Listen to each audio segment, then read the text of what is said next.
Bwana Yesu asifiwe na kusalimia sana. Mimi naitwa Mama Esther, nampenda Yesu, ni mwokozi wa maisha yangu. Tumekuwa tukiongeleshana na wewe kwa sababu ni wakati wa kutiana nguvu. Wakati huu we are talking about the end time, yale mambo ambayo yamejitokeza katika ulimwengu wote, na vile watu wa Mungu wanafaa kuwa informed. Yes, watu wa Mungu wanafaa kuwa informed, kuwa na information. Maana katika hii dunia falme ni mbili, na falme ile inakibisana na watu wa Mungu, na kanisa la Mesia, the Church of Christ, ni the dark kingdom. Na the dark kingdom, Bwana anasema iko na strategies za kugeuza watu wa Mungu. Ziko na strategies ama kuna mipangilio mikali sana wako nayo ya kufanya watu wa Mungu, wale ambao Mungu aliwaokoa wakafike wakati kuwa na shaka, nikana kwamba kumekaa, nikana kwamba hakuna wokovu, nikana kwamba hatuna na tumaini, nikana kwamba imekaa. Wachungaji wale ambao wamekuwa wakihubiri tangu Yesu Kristo alipowagawia kazi na akawapea kazi, akawaambia mtapewa nguvu ya Roho Mtakatifu, atakuja awapee nguvu na awaonyeshe vile mtafanya kazi mkishajazwa na Roho Mtakatifu. Na sasa hivi hapa tumefika wakati uko na uhatari mkubwa, kwa sababu ufalme wa giza umejitokeza, na tunafaa kujua ni akina nani wanataka kuturudisha nyuma, wakituonyesha na wakifunzana nikana kwamba ile kazi ambayo Yesu Kristo aliyoifanya msalabani, ama ile kazi ambayo imefanywa na wachungaji na watu wa Mungu tangu Yesu Kristo aliwapea nguvu, tangu aliwaambia ninawatumia Baba yangu, anitakaporudi kwa Baba atawatumia Roho wa Mungu, na msitoke Jerusalem ili mjazwe na hiyo nguvu. Huyo atakaye kuja ndiye atawatia nguvu, atawapea nguvu, atakuwa akiwaonyesha njia, atakuwa akiwafunza ukweli wa neno. Na sasa hapa tumefika ni mahali pako na uhatari, maana watu wa giza, wa ufalme wa giza wamejitokeza. Shetani na watu wake na mapepo wamejitokeza, wakatie watu wa Mungu shaka, waone nikana kwamba ile ufalme ambao ni wetu, ule ambao ni wetu, nikana kwamba hakuna kitu kama hiyo kiliwahi kuweko. Yes, waelefu wengi na wanakuja na jina na kuita sisi ni wahubiri, wengine wanajiita sisi ni manabii, wengine wanajiita sisi ni maaposto, wengine wanajiita. Na sasa wakileta hilo confusion, watu wa Mungu inakaa nikana kwamba hakuna njia tunaenda, hakuna mahali tunaenda. Kwa hivyo hiyo confusion ndio Mungu anataka tuwe watu wa Mungu. Tuamuke, tupigane na hiyo confusion, tupigane na hizo nguvu, tupigane nazo, kwa maana tuchajazwa na Roho Mtakatifu. Yesu Kristo alituahidia nguvu. Roho Mtakatifu atakaposhuka atatutia nguvu, na ndio hiyo tuko nayo, na ndio tutatumia. Tukitumia hiyo Roho wa Mungu, huyo Roho wa Mungu ndiye tutatumia saa hii, na hatutaogopa kwa sababu yeye ako ndani yetu, na ametufunulia vile tutaweza kujua zile binu hata na sisi tunatumia. The Bible says that the devil is a schemer, and if we understand that, the word says the word was there in the beginning. It was there with God, and it was God himself, and that word is the one that was the life of, it became the life of the people. Na kwa hivyo hatuwezi kubali the confusion ile tunaletewa. Biblia inasema kama hakuna mhubiri hakuna kuamini. Tuliamini kwa sababu tulihubiriwa, lakini sasa hapa tumefika kupitia the schemes za shetani. Watu waofu wameinuka ili waonyeshane nikana kwamba kitu ambacho tunaongeanga hakuna. Na hiyo ndio mpango ya shetani, anakuconvince. Shetani anataka kuconvince watu ya kwamba hakuna wokovu. Unaona, mtu mmoja anajitokeza, anajiita nabii, na akijiita nabii anakuja ana-announce huku kwa online ya kwamba fulani si nabii, fulani si mhubiri, anaendea maguvu kwa shetani. Na saa hiyo anaongea hivyo, yeye mwenyewe yeye ametagulia kwenda huko kuchukua maguvu. Huyo ni mtu wa kuleta confusion kubwa. Nimeangalia sana hapa kwa online, naona watu wanarushania mambo, wanarushania, na wakirushania hivyo, mmoja anaambia mwingine, wewe si pastor, wewe si reverend, wewe si bishop, unaendanga kwa shetani kuleta kuchukua manguvu. Na huyu anashautia mwingine hivyo, hata yeye tunajua anaendanga tu huko. Duoni, au huyo ni mtu hatari sana kwa ufalme wa Mungu. Na akihubiri anahubiri kabisa, na watu wengi wamemfuata, na yeye ni mtu gaidi kabisa, ni tumbo lake tu anatafutia. Na kwa hivyo hapa tumefika, hatutaki kuamini ya kwamba ati hakuna pasta hata mmoja ambaye ako na ukweli wa Mungu. Hatuwezi tukaamini hivyo, kwa maana sisi tulihubiriwa, na mwingine anachautiwa huku akiambiwa, wewe hujawahi hubiria mtu, hujawahi ponya mtu.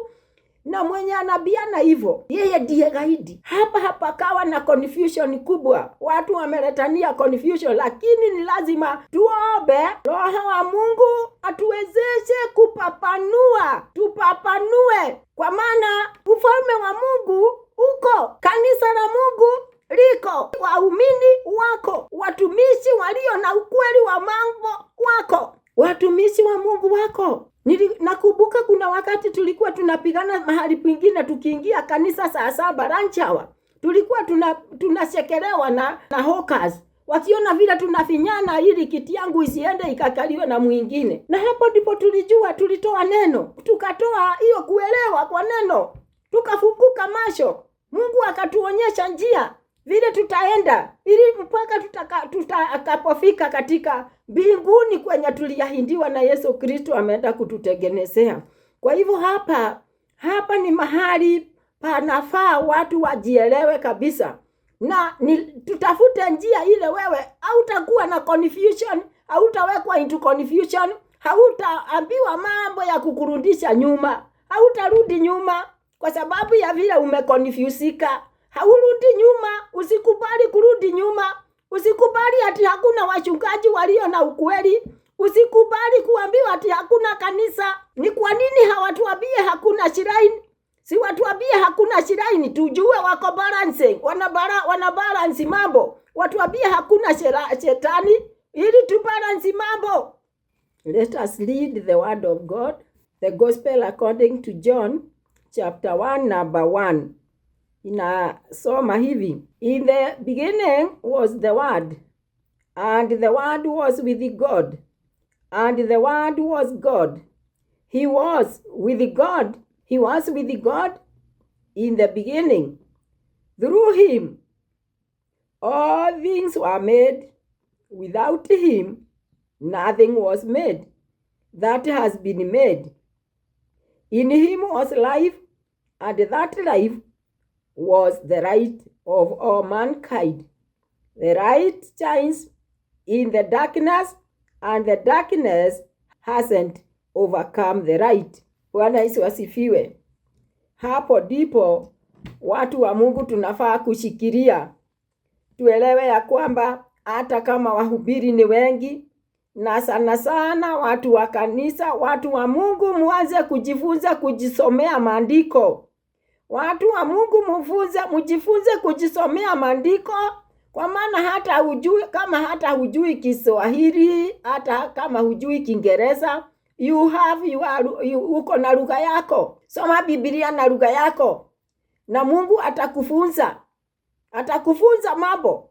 Utakuwa wewe ukiona mtu huku online akiongea mambo, utajua ni uongo anaongea. Kama umesoma Biblia wewe mwenyewe unajisomea, kwa sababu kuna makosa makubwa sana sisi waumini tulifanya. Wakati tulitaka tu, unataka kuombewa, unataka kwenda kutafuta maombi, na huku unaenda kutafuta maombi Murang'a, unaenda kutafuta maombi Nairobi, unaenda kutafuta na maombi huku na kule. Hapo ndipo tulifungulia manabii wa uongo milango. Wakajua kumbe nikijifanya tu ninajua kuombea watu, ninajua nijifanye hata nitumie manguvu hizo zinaambiwa, watu watanifuata. Na ni kweli watu wamefuata watu wa uongo, watu wamefuata manabii wa uongo kwa sababu ya kukataa kujisomea maandiko, kwa sababu ya kukataa kujiombea. Hutaki kuingia ndani ya maombi, we unatakaga tu ungoje uombewe na pasta, na saa nyingine hata pasta wako ako na mambo mazito kuliko yako. Na hapo ndipo tulifungulia manabii wa uongo mlango. Soma hapa uone vile Mungu anasema. Neno la Bwana linasema ya kwamba neno lilikuweko, na neno lilikuwa Mungu, na neno lilikuwa ndani ya Mungu, na neno lilikuwa mwangaza, na neno lilikuwa uhai, na huo uhai ndio ulikuwa mwangaza wa kila binadamu. Ukijisomea maandiko hautadanganywa. Ukijifunza, ukiingia ndani ya kuomba, uwe mtu unataka kuomba, hauwezi ukadanganywa. Na kama hutaingia ndani ya maombi, na kama hautaingia ndani ya kujisomea maandiko, utadanganywa sana. Kwa maana wengi walijua wakijifanya tu ni wahubiri, waende kule hata wako college wanasoma Bible, wako kwa Bible school. Haya, wako kwa Bible school, wamevaa kola na gown, na kumbe ni mbwa mwitu. We unaendaka kwa mbwa mwitu na hujawahi jua. Lakini kile nataka kuongea hapa ni ya kwamba watu ambao wako na ukweli wa Mungu wako, na wale wako na uongo wako. Na hatutaambiwa ati hakuna mbinguni. Ninashangaa watu wanazunguzanga, watu wanataka kuonyesha watu hakuna mbinguni. Watu wanataka kuonyeshana hakuna wokovu. Na kwa nini hatuambiagi hakuna jehanamu? Kwa nini wewe umesikia mtu akisema hakuna jehanamu? Umesikia wakisema hakuna shetani? Ni Mungu tu wanasema hakuna. Wanasemanga hakuna kanisa, lakini hawasemagi hakuna shrines. Biblia imesema in the beginning the word was there. Na they want, mimi naomba watu wa Mungu, ukiingiana na neno vile Bwana anasema ati you will have strength. Jesus told the disciples that when the Holy Spirit will come, he will give you strength. He will help you. He will be your advocate. He will be advocating you. He will be praying for you. Na sasa hapa mwenye anajifeel anaenda Sayuni, ni lazima achukue nguvu zilizo ndani ya Roho Mtakatifu wa Mungu. Ni lazima ajiingize katika mwelekeo wa Roho Mtakatifu. Ni lazima wenye wote, si wote. Kuna watu hawana shughuli kama kuna bigudi watu wanaenda. Kuna wale na ndio wengi hawana shughuli, bora wao watafute pesa, wanunue mashamba, wajenge manyumba makubwa, wanunue magari, wako sawa. Hiyo ingine mnaongea hawana shughuli nayo. Hawana shughuli nayo. Lakini wewe uliyeitwa na ukaambiwa Jesus Christ went to prepare a place for us, and when he finishes to prepare a place for us, he will come back for us and take us where he is. We be there with him. Si unaona sisi au ni watu wawili tofauti. Watu wa Mungu amkeni. Watu wa Mungu amkeni. Wenye wanaenda Sayuni muamuke. Kuna wale tu hawana shughuli, muhubiri msihubiri, watu waokoke wasiokoke, hata wale wengine wako na makanisa makubwa. Lakini bado ninataka kukueleza, I want to inform you that wahubiri wa ukweli wako, kanisa ya ukweli iliyo na ukweli wa Mungu ziko. Na wewe kama hautakuwa mwangalifu, utaingia tu kanisa juu umesikia watu wanapiga madarama huko, wanapiga zile vinada zinalia kulia. Yes. Sasa ni mahali pa kujiangalia na ni mahali pa kufungua macho. Sasa ni mahali pa kuinua kichwa. Ni mahali sasa mahali tumefika vile tunaendelea. Angalia vile uone vile kunaendelea. Angalia vile uone kunaendelea. Na hapa ndipo tunasema don't agree with the confusion. Don't agree with the disagreements with the people who put this confusion into the minds of the people wako, na hiyo ndio kazi ya shetani. Hiyo ni kazi ya shetani. Lakini the Bible has told us, in the beginning the word was there, the word was God, the word was with God, the word was life, and that life became the light of all mankind. That is why I had come here to announce, kwa sababu mimi naangalia, ninaona vile mambo yanaenda, vile mambo yanaendelea, ni watu wataenda hapo kuona nikana kwamba hakuna wokovu, wataenda na kuona nikana kwamba yes, watu wameambiwa hakuna mchungaji, sasa amebaki. Nani alisema hivyo? Hatuwezi kubali hivyo, because the word was preached and we believed because it was preached. Wachungaji walituhubiria, tukaketi pale, tuliketi, na nilitaka kuuliza mtu, nimuulize, juu sasa unasema hakuna kanisa, juu sasa unasema huyo mhubiri wako alikuhubiriaga ni mhubiri mubaya sana, hata alikunyang'anya pesa. Ulikaa kwake miaka 2, ulikaa kwake miaka 5, na ulikuwa unakaa pale kwa kiti masaa 3 ukinyadhia hivi, ukimtazama, ukimpea masikio yako, usikie vile anakuambia. Kama ulikuwa na jambo lingine ungekuwa umefanya, au ungekuwa umekaa pale kwake. Lakini sasa mambo ni tofauti, yamekuwa tofauti, pengine amerudi nyuma. Wezi ukatembea na mchungaji miaka 10, miaka 5, alafu unakuja kutuambia ati alikunyang'anya hiki na alikunyang'anya kile kingine. If you had something else to do, you could not have been into that church. Haungekuwa kwa hiyo kanisa. Na ingekuwa vizuri ondoka kwake, lakini usichauti huku kwa online ati vile alikufanyia. Kuna wale tulikaa pale na tulipona. Kuna tuliopewa magonjwa, ilikuwa tunaitishwa na madaktari pesa mingi. Na sasa hivi ukiona mchungaji anatangazwa huku alianguka, usijoinane na wengine kusema ati hata yeye alikuwa mbaya, hata kweli na alikuombea. Mtoto yako alikuwa ameenda kukula dawa, mtoto yako alikuwa amekataa shule na aliendelea na kusoma, lakini saa hii huyo mchungaji ako tofauti na vile ulimuonaga miaka 10 imeisha. Ndiposa mimi nakuambianga ni vyema sana uwe mwangalifu. Juu Mungu atakufunza kutoa kahii hatua, akupeleke hatua ingine. Saa ingine umepelekwa hatua ingine, hata umeenda mbele ya huyo mchungaji, umemshinda knowledge ya Bible. Lakini mzazi wako, yule mzazi aliyekuzaa, tuseme hata mzazi wa kimwili, wengine wetu wazazi wale walituzaa hawakuwa na neema ile tuko nayo, hawakuwa na kisomo kile tuko nacho, hawakuwa na vitu zile ambazo Mungu ametubariki nazo saa hii. Ile knowledge tuko nayo saa hii wazazi wetu hawakuwa nayo. Lakini huwezi ukamtukana ukimwambia kwenda na huko, umwambie yeye ni bure, na yeye ndiye alikutoa mahali akakufikisha hapa. Fikiria tena, watu wa Mungu, fikirieni tena mahali tumefika na ni nini kinaendelea. Ni nini kinaendelea huku angani? Muangalie kabisa, uangalie, ujifunze ni nini hiki kinaendelea. Kwa maana Biblia inatueleza wazi, the word was there, the word was God, the word was with God, the word was life, and that life, it is our right today.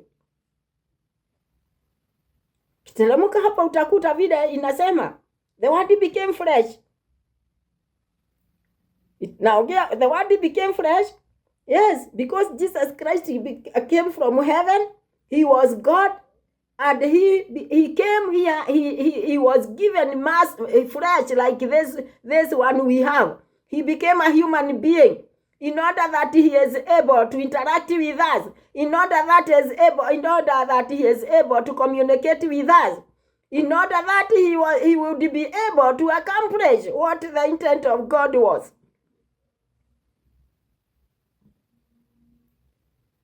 Ni lazima tuangalie watu wa Mungu. Naongeleza wale ambao wameamua, wako waokofu, wanataka wokovu, wanataka kutembea na Mungu mpaka hata watakapofika mahali Yesu alisema, nikimaliza makao kuwatengenezea makao, nitawarudia nikawapeleke mahali mimi nakaanga. Yes. Bwana Yesu asifiwe sana. Bwana akubariki. Unayenisikiliza, hii si masaa ya kulala, watu wa Mungu. Haya si masaa ya kulala, ni masaa ya kuamuka.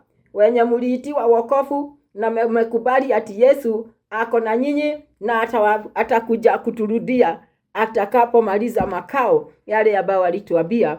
Na ndio hiyo sasa ninataka kuongea na nikakukumbusha mpendwa, ya kwamba tukumbuke, tusisahau, kwa sababu ya yale mambo ambayo yametokelezea kwa anga, ambao mambo yale yamejitokeza na watu wakati huu.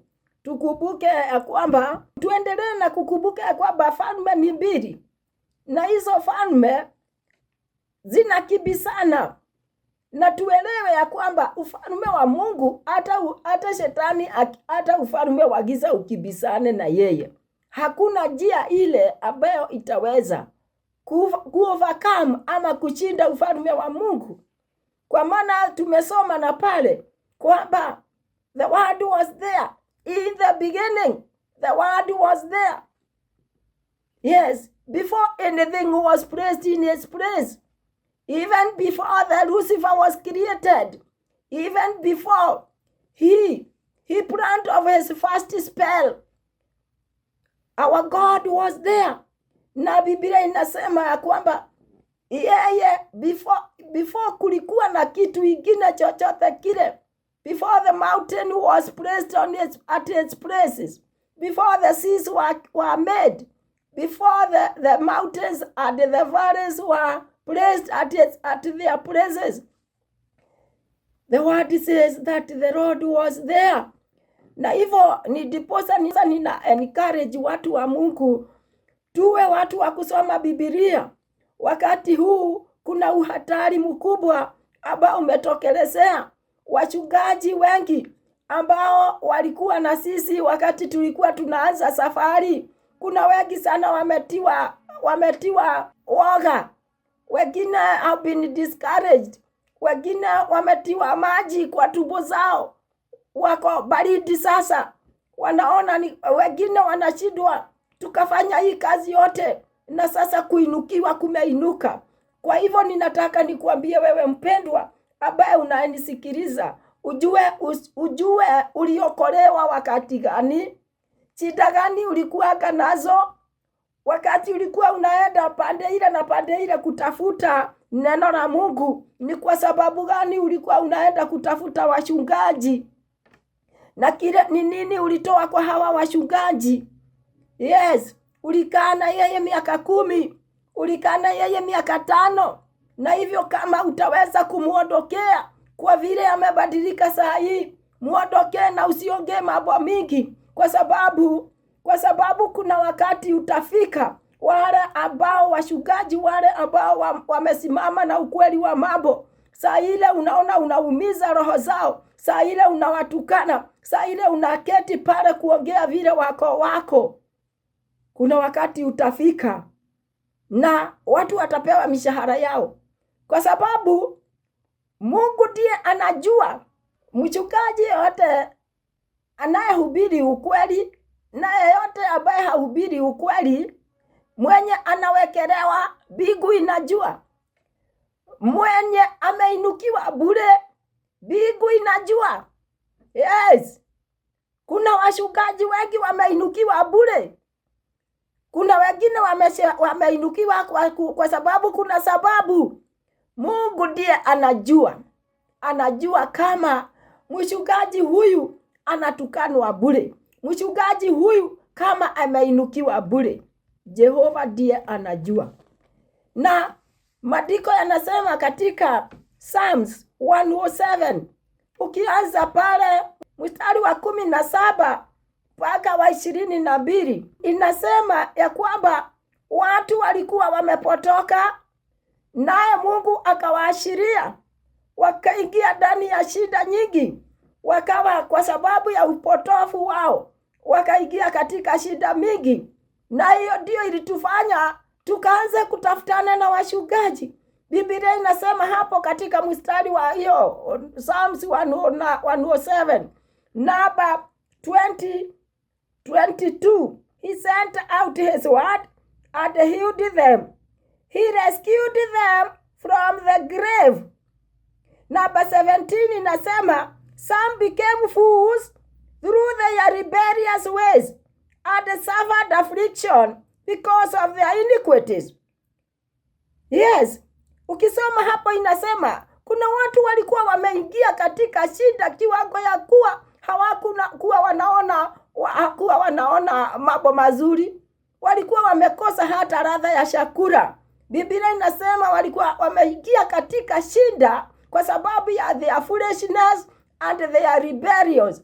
Sasa wakaingia katika shida na wakafika wakati hakuna kitu waliona, walikuwa wanaona kizuri. Kuna wengine walikuwa wameingia katika magonjwa. Kuna wengine walikuwa wameingia katika shida tofauti na wakaanza kulilia Mungu. Yes, wakalilia Mungu. Biblia ikasema ya kwamba they lacked ladha. Wakapoteza mpaka ladha ya kukula, mpaka wako karibu kukufa. But the word was sent. Number 21 ndio inasema he sent out his word and healed them. He rescued them from the grave. Na kuambia watu walikuwa karibu kuingia kwa makaburi. Watu walikuwa wameshida. Shida zilikuwa, kuna watu walikuwa mashida ilikuwa imewashika mpaka wakawa karibu kuingia kwa makaburi. Kuna wakati ungeona mtu akisheka unashindwa na ni nini mzuri ameona ili akasheke. Ndiposa ninataka kukuencourage mtu wa Mungu. Masaa haya tuko si masaa mazuri, ni wakati shetani anakibisana na sisi sana. It is end time. Watu wa Mungu amkeni. Kumbuka uliokolewa wakati gani? Kumbuka ulinena ni ulikuwa unapitia, ni yapi ulikuwa unapitia. Kumbuka. Nao Biblia inasema it is the time to give a sacrifice of thanksgiving to the Lord. Ubari umefika. Ubari neno la Bwana limekufikisha. Na ninataka kuongea na wale ambao waliokoka na wale wameokoka, ndio ninaongelesha. Kwa sababu wewe ndiye unajua ni shida gani ulikuwa unapitia. Wewe ndiye unajua ulikuwa umesukumwa na mwovu kwa kona gani. Wewe ndiye unajua watoto wako walikuwa wamesukumwa kona gani na mwovu. Wewe ndiye unajua biashara yako. Yes, kuna saying nyingine inasema that the treatment that the devil had treated us, the treatment that he had treated your children, your life, it was very harsh. They have been very harsh into your life. The enemy have been very harsh because the Bible inasema in that word of Psalms 107 number 21 inasema, let them give thanks to the Lord for his unfailing love and his wonderful deeds for mankind. Let them give sacrifice of thanksgiving and tell of his works with songs of joy. We shall not die. We shall not die. We shall live to give. Yes, to give and to testify of the greatness of God. We shall not die. We shall live to testify and proclaim of his love upon our life, of his security, of his defense upon our lives. Kwa hivyo nataka kukuambia mpendwa, amsha kichwa. Amsha kichwa, siku nzuri. Nimekuelezea na pale. Kuna watu hawana shughuli kama watu wanaokoka. Kuna watu hawana shughuli kama watu wanaenda Zayuni ama hawaendi. Na ndio hawa unakuja wanarusha confusion huku na kule, wameweka confusion kila mahali ili watu waone kana kwamba there was no hope, kana kwamba there was no one who could speak the truth of the word. Because my friend, I'm encouraging you. Eat the scroll. Weka kitabu ya Mungu, weka maandiko ndani yako, weka maandiko ya Mungu ndani ya kichwa yako, kwa mawazo yako. Weka maandiko ya Mungu katika mdomo wako. Yes. Bible says in Revelation that they defeated him by the blood of the Lamb and by the testimony of their mouths. Let us be testifying. Let the devil know that we know who we are. We know who we are. in Christ Jesus. Barikiwa sana mpendwa, na Mungu aendelee na kukuinua juu ya maji, juu ya uovu, juu ya uongo ambao umerushwa katika huu ulimwengu. Bwana Yesu akubariki sana. Tuonane na wewe siku hiyo ingine, majaliwa yake yawe. Amen.